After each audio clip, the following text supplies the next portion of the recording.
The door didn't open. It ceased to exist. One moment, it was painted white, chipped at the edges, a ceramic butterfly pinned to its center like a small, brave thing. The next, it was splinters and smoke and the thunder of boots on hardwood. Si-woo stepped through the wreckage like a man who had never once needed a door opened for him. His black suit was impeccable. His jaw, iron. A thin ribbon of blood traced its way down his right temple, the only evidence that tonight had already cost him something, and he did not wipe it away. Men like Si-woo did not wipe away blood. They wore it the way other men wore medals. Behind him, shadows filled the hallway. 8 of them. Tactical vests, masked faces, assault rifles angled at the ceiling, clinical, predatory, patient. They were an extension of his will. Every one of them would die on a word from him. Every one of them knew it. Si-woo didn't look at them. He looked at her. She was sitting in a floral armchair beside a lamp that was still on, still warm, still glowing, as if the world had not just detonated 20 feet from where she sat today. She wore a tan cardigan over modest blouse dotted with small blue flowers. Her silver hair was pinned back with a tortoiseshell clip. Her hands were folded in her lap, the way hands fold when they have spent decades learning how to be still in the middle of storms. She was old. She was small. And she was staring at him with eyes so wide that Si-woo felt something shift behind his sternum, something that had no business shifting in a man of his position, in a room full of his soldiers, in the middle of an operation that had taken him 4 years and 31 casualties to reach. He had rehearsed this moment. He had rehearsed exactly what to say. He had stood in front of a mirror in a penthouse 43 floors above Seoul and practiced the words until they were stone in his mouth, hard, unbreakable, final. He had told himself he would feel nothing. That whatever remained of the boy who used to press his ear against a kitchen door to hear her humming had been buried so long ago it no longer deserved excavation. He had been wrong. Because the woman in the armchair, this frail, silver-haired woman in her cardigan and her blue flowers, trembling like a moth in a jar, was not a ghost. She was not a cold case file. She was not a name on a missing persons report yellowed by time. She was not the faceless woman his enemies had weaponized against him. She was Wazan. She was his mother. And she was looking at him like he was the monster. They called him many things in the underworld. The Iron Silence. The man who had rebuilt the fractured remnants of the Seo syndicate from ash and debt and sheer, terrifying patience. The man who had once walked into a rival's boardroom alone, no weapons, no backup, and walked out 20 minutes later while 12 armed men sat perfectly still, too afraid to breathe. Si-woo Seo did not rule through spectacle. He ruled through the quiet, absolute certainty that if you crossed him, you would simply stop existing. No drama. No warning. Just the sudden, permanent absence of yourself from the world. He had built that reputation deliberately, the way a sculptor builds, removing everything soft, everything uncertain, everything that could be used against him. Grief. Hope. The memory of a woman's voice singing in a kitchen on a Sunday morning. All of it, carved away. For 20 years, the only question that had survived the cutting was this one. Where is she? It had lived in the marrow of him. Quiet as a coal, black, compressed, generating heat without light. He had never spoken it aloud after the age of 17. To speak it was to admit it still had power over him. And Si-woo Seo did not allow anything to have power over him. But the coal had never gone cold. It had taken 4 years of methodical, surgical dismantling of his enemies' intelligence networks. It had taken 31 lives, some of them men he had respected, and an alliance with an Interpol contact he would have to quietly ruin once this was over. It had taken the discovery of a single name, Ilara, attached to a small apartment in a neighborhood that smelled like laundry detergent and garlic and rain. A waitress. Unremarkable. A woman who had spent 2 decades serving coffee with 2 hands and saying good morning to everyone she passed, as if she were personally responsible for the quality of other people's days. A woman who, 20 years ago, had found an elderly Korean woman huddled behind a dumpster in the rain, confused, frightened, speaking to shadows that weren't there, and had made a choice. Not the smart choice. Not the safe choice. The human one. She had taken her in. Given her a name the neighborhood could pronounce. Built a small, quiet world around her. Tea at 7, the gardening program at noon, soup on Sundays, A world so ordinary it had been invisible to every operative Si-woo had ever sent looking. She had hidden his mother in plain sight. And now Si-woo stood in the wreckage of that world, splintered door, spent casings already cooling on the hardwood, the ceramic butterfly lying in 2 clean pieces near his left foot, staring at a woman who had survived everything the underworld could throw at her by simply disappearing into gentleness. His gun was still in his hand. He had not holstered it. He couldn't remember why. Woo-sun looked at his gun.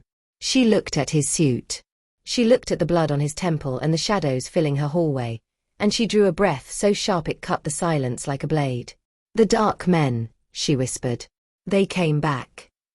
And Si-woo, the iron silence, the man who had made 12 armed soldiers sit still with fear, felt the stone in his chest crack open along a seam he had forgotten existed. He took 1 step forward. From the hallway behind Woo-sun's armchair, a voice came, clear, steady, unimpressed. "That's far enough, honey." Si-woo stopped. A woman stepped out of the kitchen doorway. Mid-40s. Flower on her sleeve. A cast-iron skillet in one hand and her phone in the other, 911 already dialed, thumb hovering.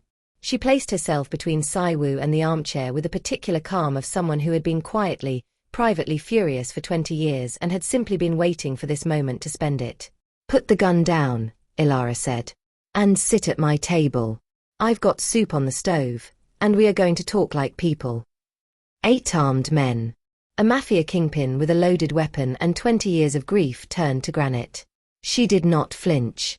Si-woo looked at her. He looked at the woman in the armchair, at the silver hair, the blue flowers, the hands folded in her lap like a small, stubborn prayer. He looked at his gun. Slowly, the way glacier move, the way things happen that cannot be undone, he lowered it. He had come here to retrieve a ghost. He had not expected the ghost to look at him and see the monster. He had not expected a waitress with a cast-iron skillet to be the most dangerous thing in the room. And he had not expected, not in 20 years of imagining this moment, that the hardest thing he would ever do in his life would be pulling out a creaky vinyl chair and sitting down to eat soup. "She comes with me." His voice landed in the room like something dropped from a great height, heavy, final, leaving no space for argument. 2 of his men moved on instinct, stepping around the debris toward the armchair. They stopped. A woman had appeared in the kitchen doorway. Mid-40s. Flower on her sleeve. A cast-iron skillet in one hand, her phone in the other, thumb hovering over a screen that already read 911. She moved between the armchair and Si-woo's men with the particular calm of someone who had been quietly, privately furious for 20 years and had simply been waiting for this moment to spend it. "That's far enough, honey." Si-woo looked at her. He had been looked at by cartel bosses, by Interpol directors, by men who had tried and failed to make him blink. This woman, this waitress with flower on her sleeve, looked at him with the flat, unimpressed patience of someone who had weathered worse things than him on a Tuesday morning. "You are going to put that gun down," Ilara said. "And you are going to tell your boys to back up. Because I have lived in this apartment for 20 years, and I have never once let anything dark come through that door. And I am not about to start tonight just because you showed up in a nice suit." One of Si-woo's men took a half step forward. Ilara raised the skillet. "Try me," she said pleasantly.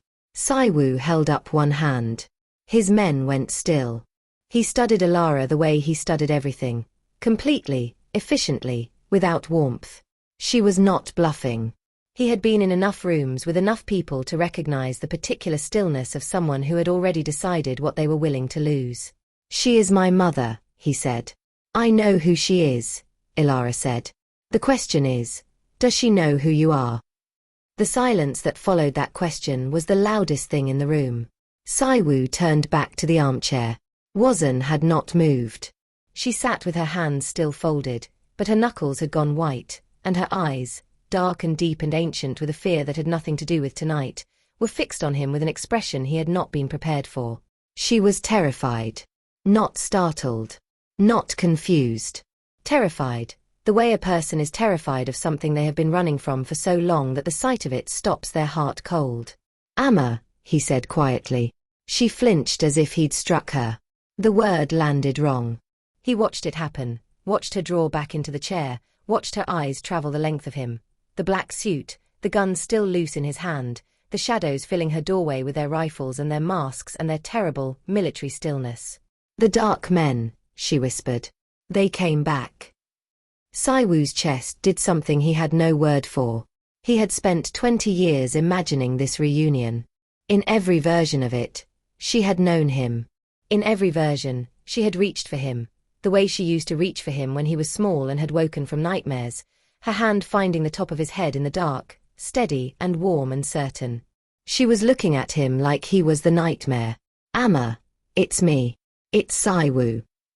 He took one step forward.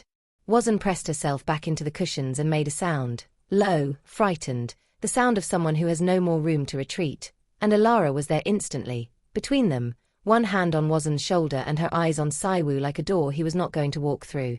"Stop," Ilara said. Not loud. Just final. Si-woo stopped.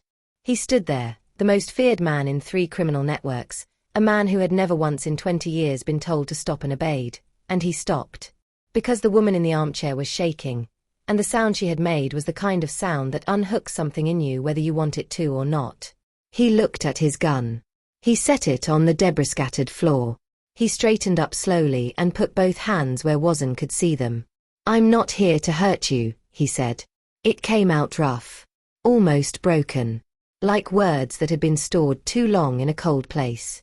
Wazn stared at his empty hands. The shaking slowed, but did not stop. Ilara made him send his men outside. All 8 of them, to the parking lot and the stairwells, close enough to respond, far enough to give the apartment back its quiet. Si-woo gave the order without taking his eyes off his mother. When the last tactical boot had scraped over the threshold, Ilara put the kettle on. "Sit," she said, nodding at the kitchen table. Si-woo Saturday. The chair creaked under him, vinyl, patched twice with electrical tape, the kind of chair that had survived 20 years of grocery lists and Sunday mornings and ordinary grief. He folded his hands on the table and waited, and Ilara moved around the kitchen with the ease of a woman in complete command of her domain, pulling cups from a shelf where they hung on small ceramic hooks, each one a different pattern. "I found her in November," Ilara said. She didn't look at him while she talked. She kept her back to him, watching the kettle. 20 years ago this coming winter. I'd just finished a double shift. It was raining the way it only rains in this city, like the sky has something to apologize for. Si-woo said nothing. He listened the way he listened to intelligence reports, completely, storing every word. She was behind the dumpster in the alley beside the restaurant. Soaking wet. No coat. No bag. No ID.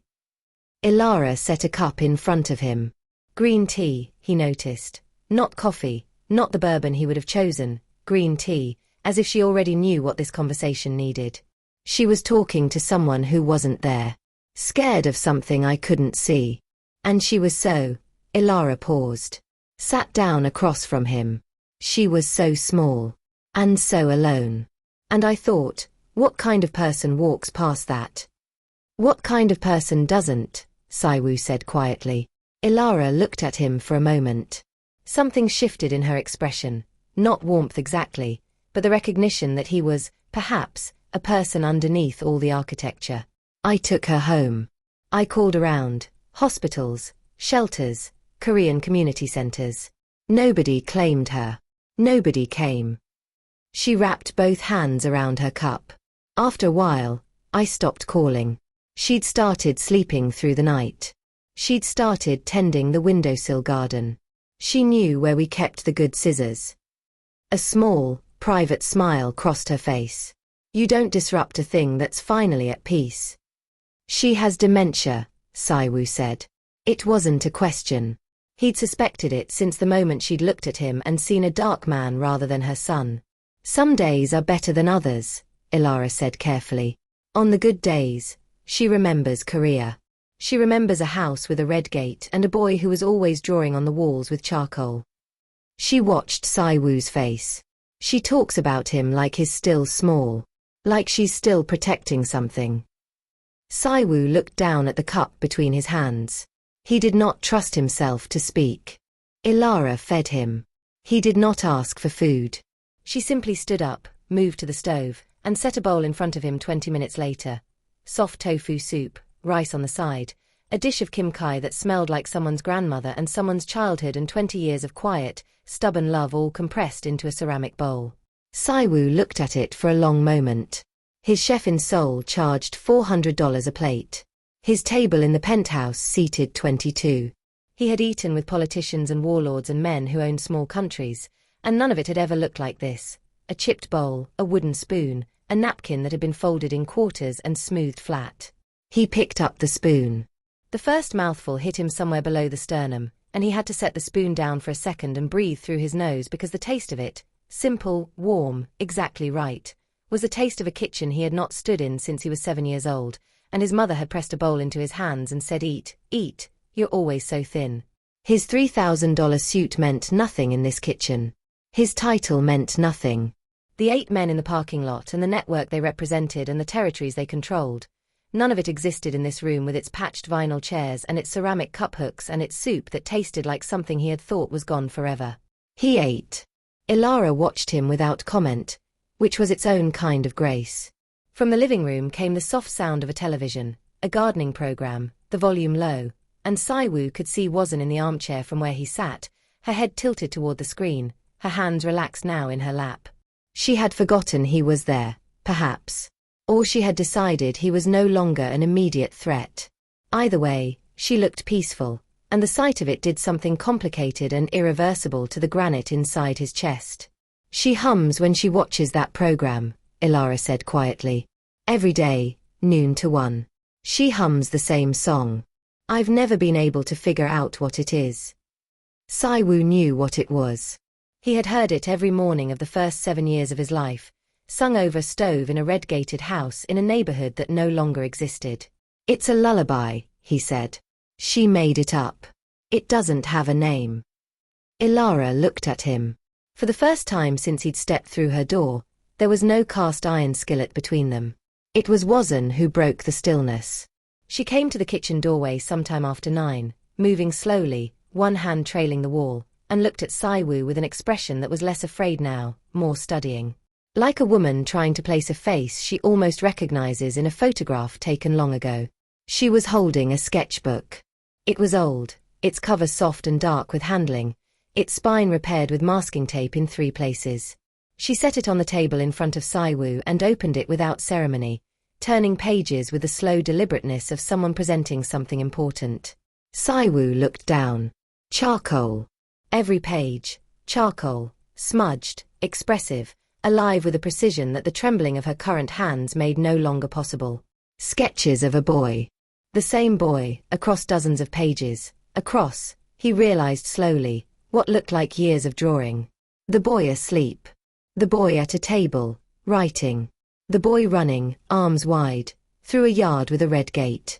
The boy older, then older still, aging the way a mother imagines a child ages when she is no longer there to watch it happen.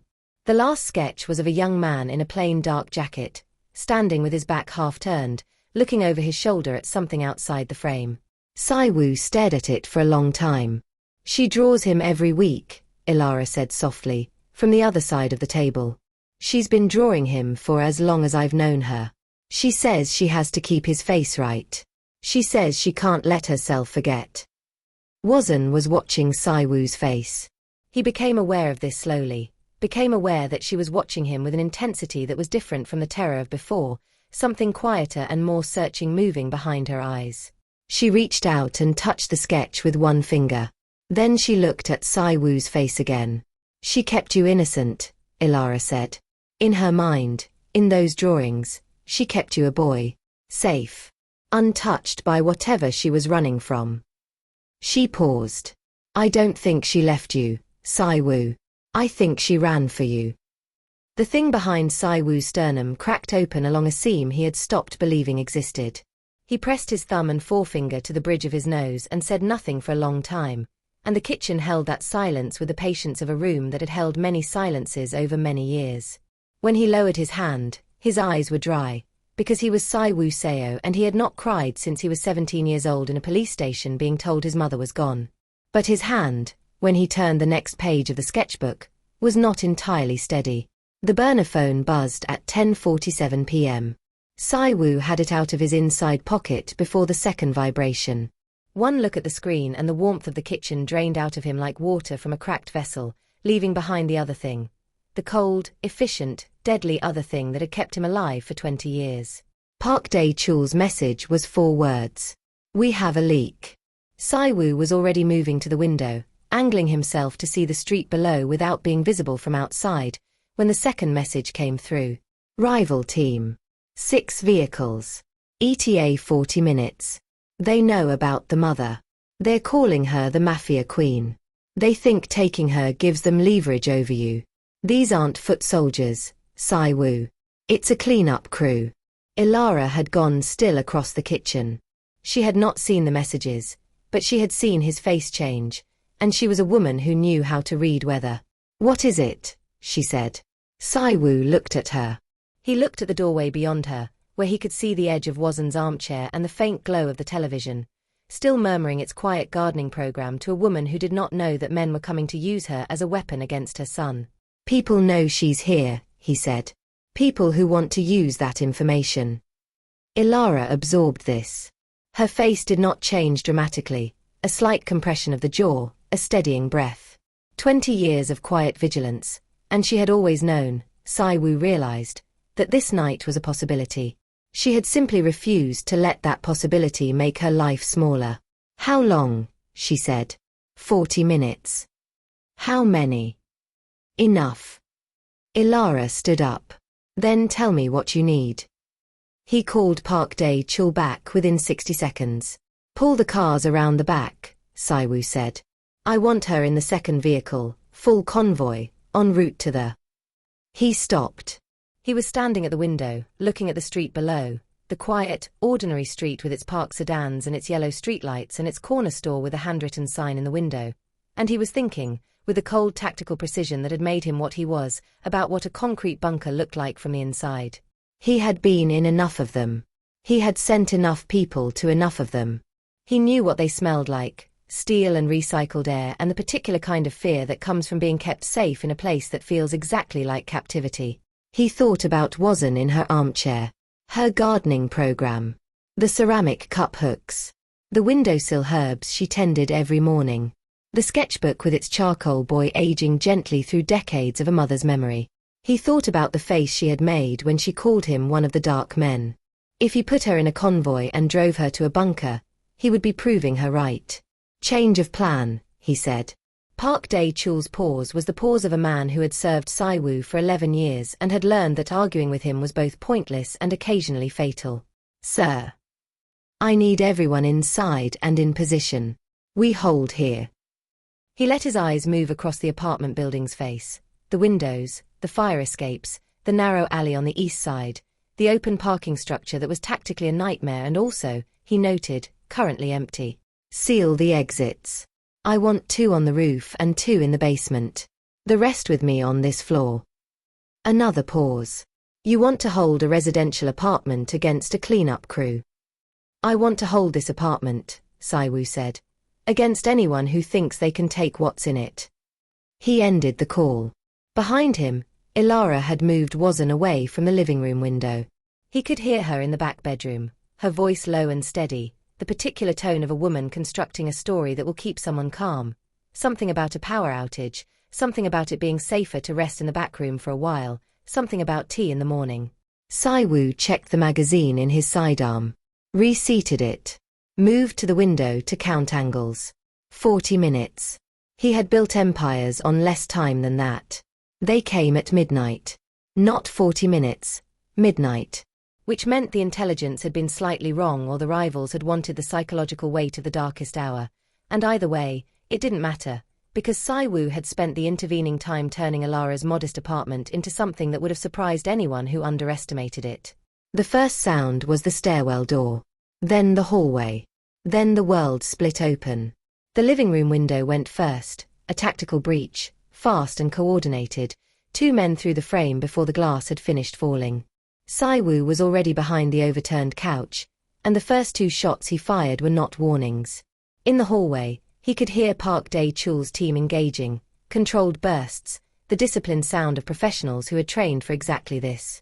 Ilara was in the pantry. This had been Si-woo's instruction, delivered without negotiation. You take her to the pantry, you lock it from the inside, you do not come out until I tell you. Ilara had looked at him with the expression she seemed to reserve specifically for him. The flat, assessing look of a woman deciding whether to comply with an order or simply override it, and then she had said, "Fine. But I'm keeping the skillet," and she had taken Wazan by the hand and walked her to the back of the apartment with the steady composure of a woman who had decided, long ago, that the people in her care were worth any cost. The siege lasted 22 minutes. 22 minutes of gunfire and smoke and the groan of compromised wood and Park Dae-chul's voice cutting through the chaos on the earpiece with clean, professional updates. East corridor clear, 2 hostiles down, north stairwell contested. While Si-woo moved through the apartment he had eaten soup in 3 hours ago, defending it with the same focused, terrible efficiency he brought to everything. He took a graze to the left forearm. He didn't notice until it was over. When the last shot fired and the hallway went quiet, the specific, weighted quiet that follows violence and means it is finished, Si-woo stood in the middle of Ilara's living room, which was no longer a living room in any recognizable sense. The lamp was gone. The armchair was on its side. The family photos on the wall had been knocked askew by the concussion of the breaches, and one of them, a photo of Ilara and Wazan at what looked like a county fair, both of them squinting into summer sun, had fallen and lay face up on the floor among the spent casings. Si-woo picked it up. He set it on the one remaining surface still standing, a side table, miraculously intact in the corner, and straightened it. Then he went to the pantry door and knocked twice, the way he'd told Ilara he would. "It's done," he said. A long pause. Then the lock turned. Ilara came out first, the skillet still in her hand. She looked at the living room and said nothing for a moment, just stood there with the particular stillness of a woman taking inventory of what has survived. And then she looked at Si-woo, at the graze on his forearm that had soaked through his sleeve, and she crossed the room and took his arm without asking permission and examined the wound with the brisk, competent attention of a woman who had clearly dealt with worse.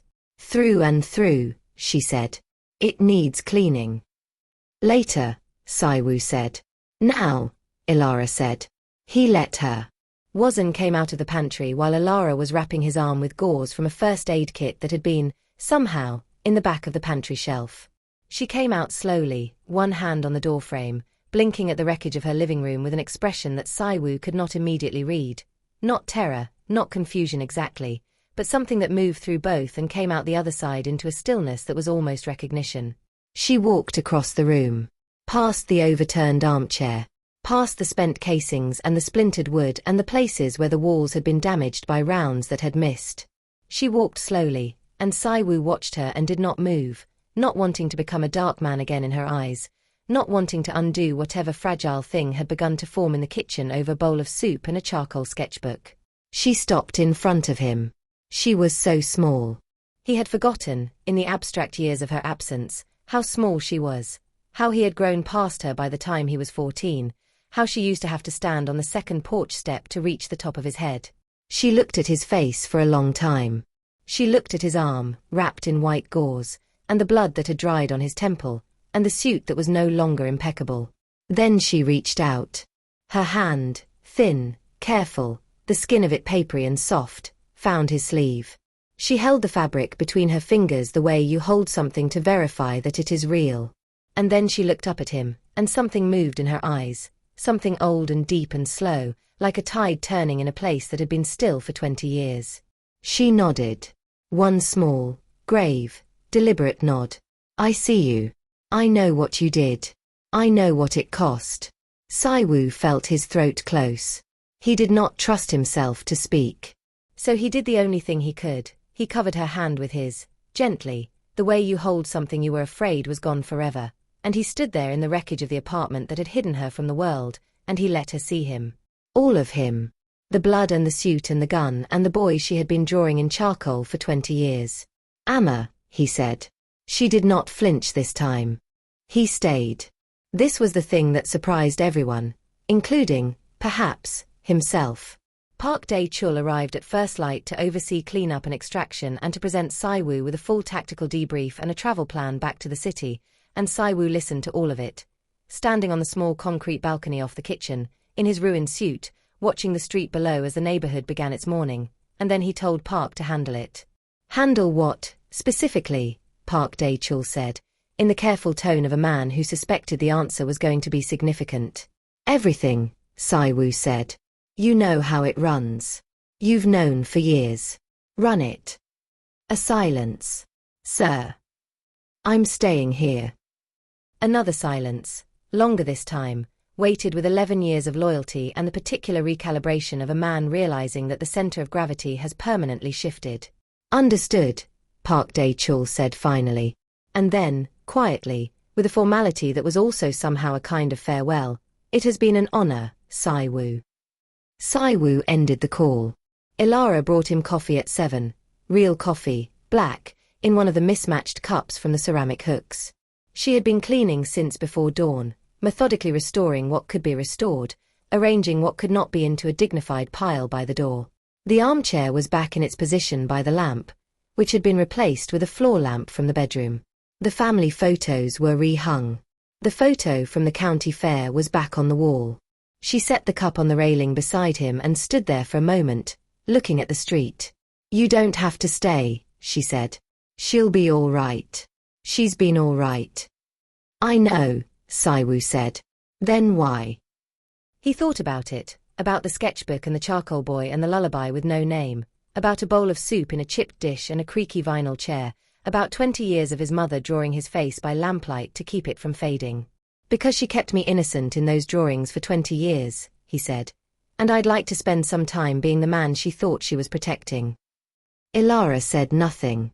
She picked up her own cup from the kitchen windowsill and came to stand beside him, and they drank their coffee in silence while the neighborhood woke itself up around them. A car pulling out of a driveway, a dog at the corner, a child's voice somewhere down the block announcing something urgent to no one in particular.